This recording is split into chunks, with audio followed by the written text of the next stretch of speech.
ओम श्री राधा कृष्णाभ्याम नमः। राधिका कृष्णौ वंदे आत्मा कलेवर रूपिण याभ्याम विना न वर्तन्ति जगताः माया विनिर्मितम्। प्यारे सज्जनों, आज मैं आप लोगों के समक्ष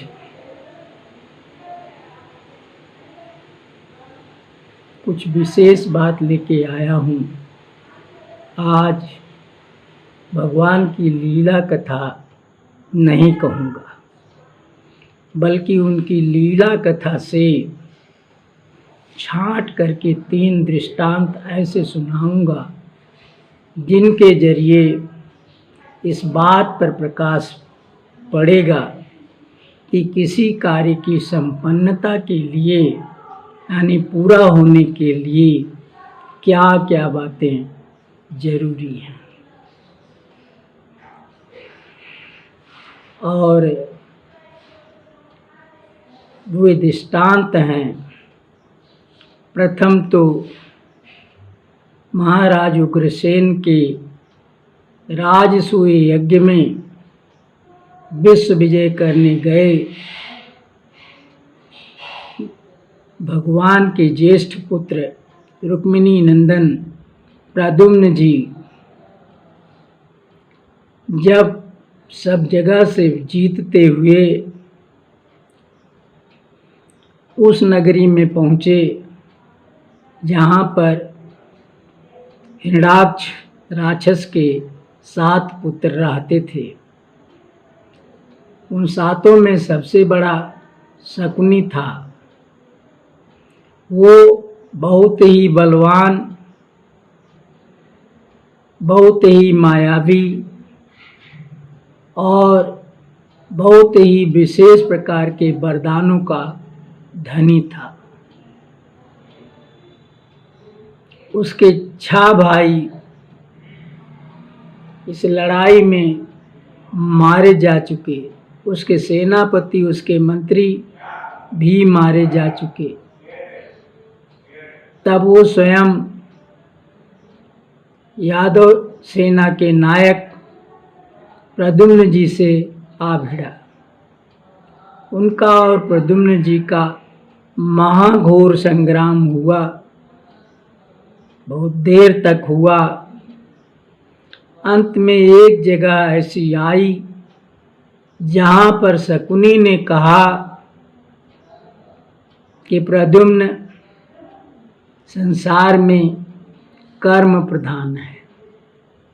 देखिए, हम लोग भी तुलसीदास जी की लाइन जानते हैं कि कर्म प्रधान विश्व करि राखा और जो जस करई सो तस फल चाखा। पर यहाँ पर उसका पूरा अर्थ तो नहीं लागू होता। हाँ, इतना जरूर लागू होता है कि उन्होंने भी कहा कि संसार में कर्म प्रधान है, पर निरा कर्म करने से कार्य की संपन्नता नहीं होती। वो कार्य कभी भी अकेले कर्म के आधार पर पूरा नहीं हो सकता। कर्म का मतलब काम करना, उसके लिए क्रियान्वित होना, चेष्टा करना। उसके लिए उन्होंने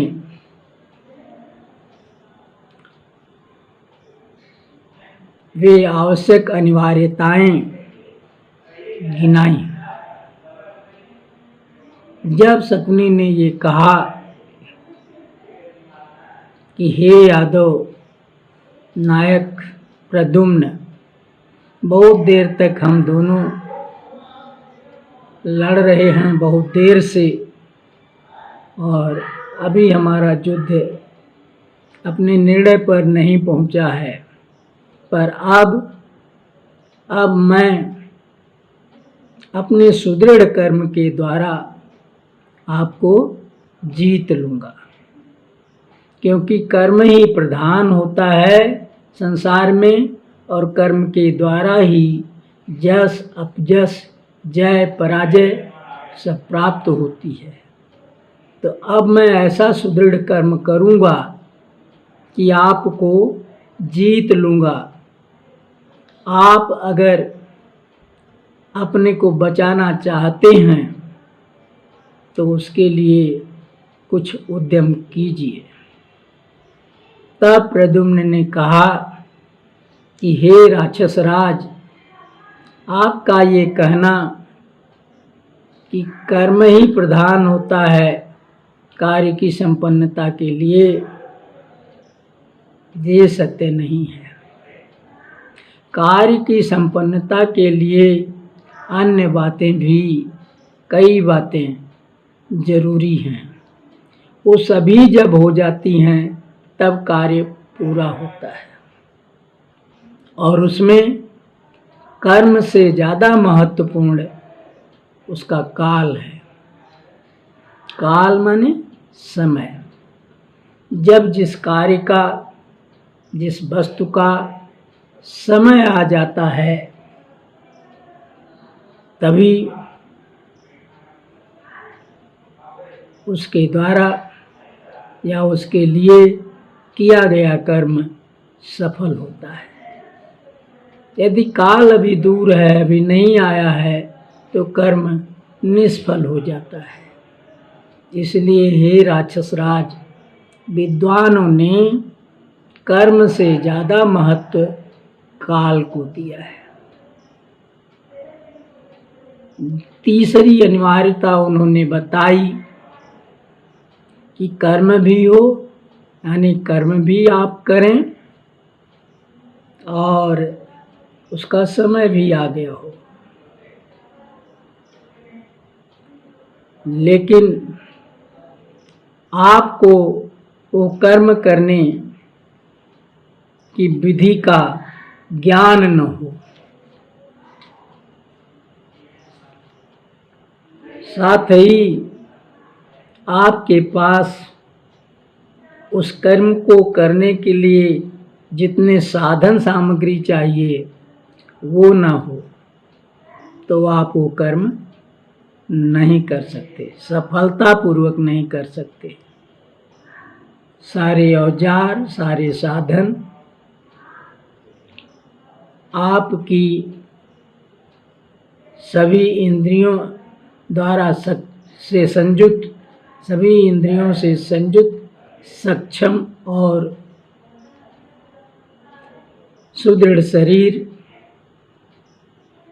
ये सब जब रहेंगी तभी आप जो है वो कर्म को विधिवत कर पाओगे और तब वो जो है वो काल आने पर कर्म पूरा भी हो जाएगा।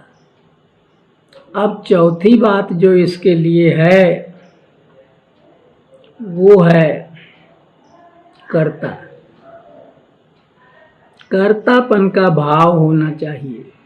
आपकी देह है, आपकी इंद्रियां हैं, उसमें समुचित बल और दृढ़ता है, विधि का ज्ञान भी है, लेकिन कर्तापन की भावना नहीं है।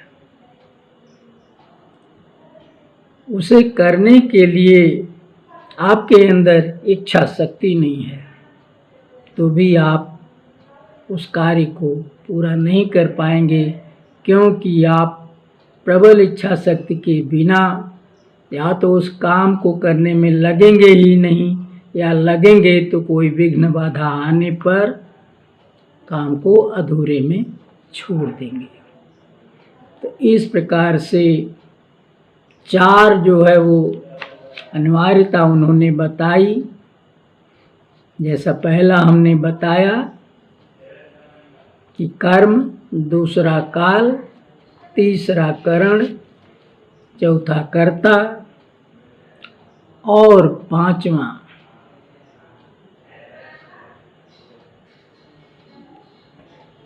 चेष्टा, बहुविधि चेष्टा। आप जो है वो जुट जाएं अपने काम में, पूरे विधि ज्ञान के साथ, पूरी दृढ़ इच्छा शक्ति के साथ, अपने सभी साधन और सुदृढ़ शरीर इंद्रियों द्वारा आप सारी चेष्टाएं करें। इसी चेष्टा करने को कर्म कहते हैं। तो ये सब करें तो आप समझेंगे कि अब ये कार्य जरूर संपन्न हो जाएगा। लेकिन नहीं, क्योंकि अभी एक प्रमुख अनिवार्यता बकाया है, और वो है दैव। दैव का मतलब कि हरि इच्छा, होनहार, ये भी होना जरूरी है। यदि आपके उस कार्य में भगवान की इच्छा नहीं है, उनकी रुचि नहीं है कि कार्य संपन्न हो, तो कार्य संपन्न नहीं होगा।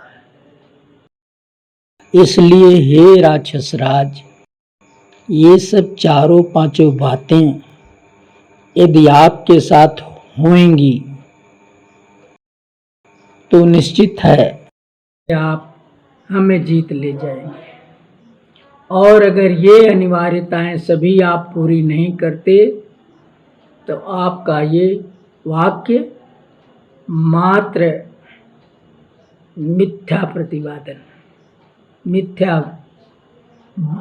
वादन है।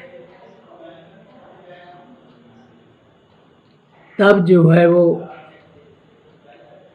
शकुनी ने कहा कि प्रद्युम्न, आप तो बहुत विद्वान हो, बड़े ज्ञानी हो, ऋषियों मुनियों जैसी बुद्धि रखते हो,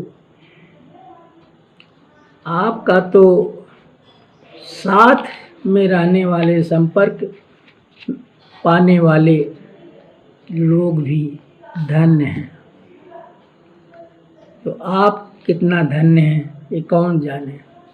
पर फिर भी हे यादवेंद्र, मैं राक्षस हूँ और मैं अपनी प्रकृति को नहीं बदल सकता।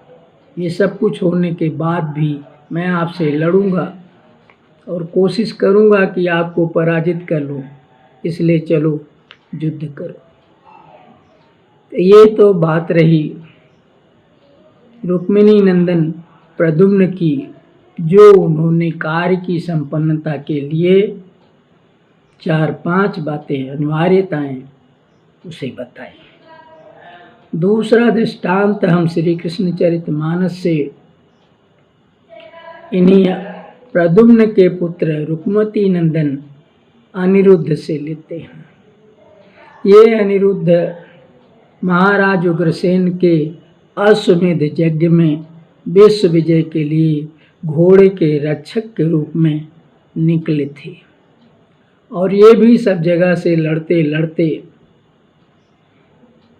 एक पांचजन्य उपद्वीप नाम का समुंदर में उपद्वीप था, और उस पर बलवल नाम का राक्षस अपने सहायकों और सेना सहित रहता था।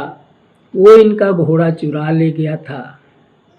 उस पर जब ये अटैक किए, पांचजन्य उपद्वीप में समुंदर पर बाणों का पुल बांध करके पूरी सेना सहित उस पार चले गए, और वहाँ पर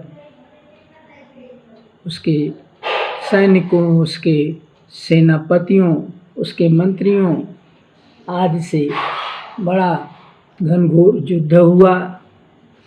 वो सब मारे भी गए। तब बलवल स्वयं आकर के अनिरुद्ध से भिड़ा। अनिरुद्ध को उसने भी बहुत देर तक लड़ने के बाद यही बात कही थी, यही अभिमान वाली बात।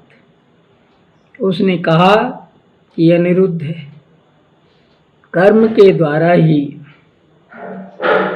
सारे फल प्राप्त होते हैं, अच्छे बुरे। और मैं अपने सुदृढ़ कर्म के द्वारा, इस फला अस्त्र के द्वारा अब आपको मार डालूंगा।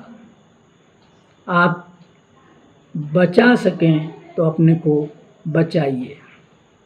तब अनिरुद्ध ने भी उससे कहा था, लीजिए वो पंक्तियां सुनिए। अनिरुद्ध कहे दैत्य बिनु काला, मिलत न को फल कर मरसाला। पकहु असन कबहू मिल नाही, परे विघ्न को ते माही। और पाकहु बहुरी होत विधि नाना, करन परत तिन्ह कर निर्माना। बिनु करता संभव नहीं, सोयहि ते विद्वान। मानहि काल व कर्म ते, करता काहि महान। करता सो श्री कृष्ण है, स्वामी गोपुर धाम। विधि हरिहर देव जक, पूरन ब्रह्म ललाम। ये अनिरुद्ध के वाक्य हैं। उन्होंने कहा कि तुम जो कर्म को प्रधान मान के कह रहे हो कि मैं कर्म द्वारा तुम्हें हरा दूंगा, तो तुम्हारे इस कार्य की संपन्नता तभी हो पाएगी जब कर्म तो करो ही, साथ ही उस कर्म, उस कार्य को होने का काल भी आ गया हो, समय, और आपके अंदर उस कार्य को करने के लिए दृढ़ इच्छा शक्ति यानी कर्तापन का भाव हो, और साथ ही साथ उसका ज्ञान हो, विधि ज्ञान उस कर्म को करने का, और पांचवा दया हो। ये पांचों बातें जब होएंगी तो आप जरूर जो है मेरे साथ अपनी मनचाही बात कर ले जाओगे, नहीं तो नहीं। तो इस प्रकार ये पांच बातें जो है अनिरुद्ध ने भी बलवल राक्षस को बताई थी युद्ध के दौरान। बाद में युद्ध में क्या हुआ, कैसे हुआ, ये हम बताने अभी नहीं जाएंगे। हमारा अगला दृष्टांत भगवान श्री कृष्ण की जीवन कथा से जो है वो स्वयं उनके मुंह से हुआ है। वो महाभारत युद्ध में मोहित अर्जुन को गीता का ज्ञान देते हुए 18वें अध्याय में कहे थे। इसके लिए उनके श्लोक सुनिए कि पंचैतानि महाबाहो, कारणानि निमोध में, सांख्ये कृतान्ते प्रोक्तानि, सिद्धये सर्वकर्मणाम्। अधिष्ठानं तथा कर्ता करणं च पृथक् विधम्, विविधाश्च पृथक् चेष्टा, दैवं चैवात्र पंचमम्। अर्थात उस कार्य की सिद्धि के लिए प्रथम अनिवार्यता अधिष्ठान, अनिवार्यता को अधिष्ठान कहते हैं। अधिष्ठान का मतलब जिसके सहारे कर्म किए जाते हैं, यानी अपनी देह, अपनी सभी इंद्रियों से संयुक्त सक्षम शरीर, ये अधिष्ठान है। इसका होना जरूरी है, प्रथम इसी को चाहिए। जब ये आपके पास हो गई तब आप जो है वो कर्ता पर ध्यान दीजिए, यानी शरीर के रहते हुए यदि वो चेष्टा करना नहीं शुरू की, क्रियान्वित नहीं हुई, तो भी वो काम पूरा नहीं होगा। उसमें कर्तापन की भावना होनी चाहिए, सुदृढ़ इच्छा शक्ति होनी चाहिए, किसी विघ्न बाधा से न डर करके अपने लक्ष्य पर डटी रहे। तो इस तरह की भावना जो है इसी को कर्तापन कहते हैं, या यूँ कहिए यही कर्ता है। कर्ता देह नहीं है, कर्ता शरीर में के अंदर ये भावनाएं जो उसके जीव या आत्मा से संबंध रखती हैं वो है। और तीसरा उन्होंने बताया करण। करण का मतलब कि जिन जिन इंद्रादिकों और साधनों के द्वारा वो काम होने वाला हो उसे करण कहते हैं। और चौथा उन्होंने बताया चेष्टा, यानी देखिए विविधाश्च पृथक चेष्टा। चेष्टा माने क्रियान्वित होना, उस काम को करने के लिए क्रिया करना, इसे चेष्टा कहते हैं। और अंतिम अनिवार्यता दैव बताया। दैव माने भगवान की इच्छा, होनिहार या पूर्वकृत शुभाशुभ कर्मों के संस्कारों से बना प्रारब्ध, ये जब होएगा तभी जो है वो आपका किया हुआ कार्य संपन्नता को प्राप्त होएगा। तो भगवान श्री कृष्ण ने भी कार्य की संपन्नता में ये 5 बातें आवश्यक बताई, अनिवार्य बताई, और कहा कि सारे कर्मों को, चाहे वो शुभ कर्म हो चाहे अशुभ कर्म हो, उनकी पूर्णता के लिए ये 5 बातों का होना जरूरी है। इस प्रकार हे सज्जनों, किसी भी कार्य को करने के लिए सारांश में सुन लीजिए, ये 5 बातें बहुत जरूरी हैं। पहला तो सभी इंद्रियों से संपन्न व सक्षम अपनी देह हो। दूसरा, उस कार्य में लगने वाले सभी साधन आपके पास मौजूद हों।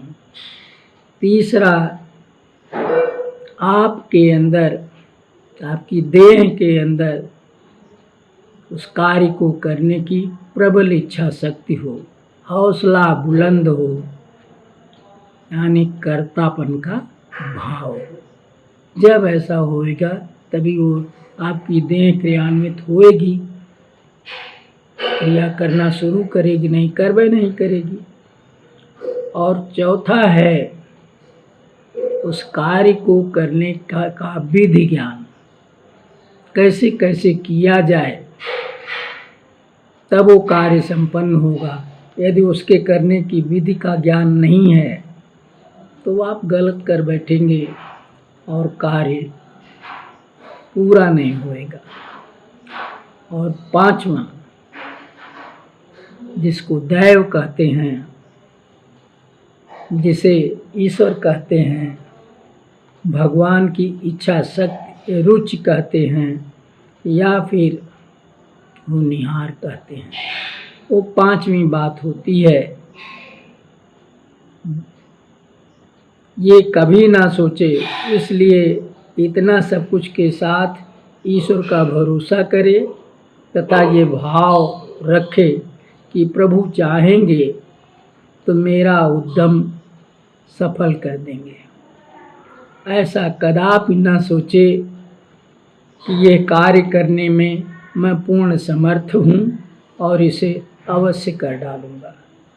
ये तो आपका मात्र मिथ्याभिमान हुआ। इस प्रकार, और छठा उसमें एक और है, वो क्या है? इस प्रकार जब कर्म किया जाता है तब उस कर्म के पूरा होने का समय यानी काल वो भी मौजूद होना जरूरी है। यदि उसका समय नहीं आया है तो उपरोक्त सारी बातें होने के बाद भी वो कार्य संपन्न नहीं होगा। इसलिए अपने समय पर वो पूरा होगा तो काल भी का भी होना अनिवार्य है।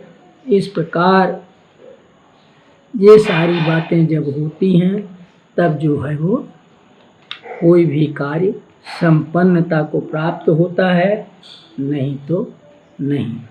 इनमें से एक भी छूट जाएगा तो काम सफल नहीं होगा। इसलिए आज इस छोटे से प्रवचन में मैंने आप लोगों को इस महत्वपूर्ण विषय पर अपनी बुद्धि के अनुसार बताया। अब मैं अपना प्रवचन यहीं ख़त्म करता हूँ, क्योंकि मैंने अब तक के जितने प्रवचन बनाए थे वो सब ज़्यादा लंबे थे, 1 घंटा, 1.5 घंटा, 1.25 घंटा ऐसे। तो फिर बाद में हमने उसको बंद कर दिया।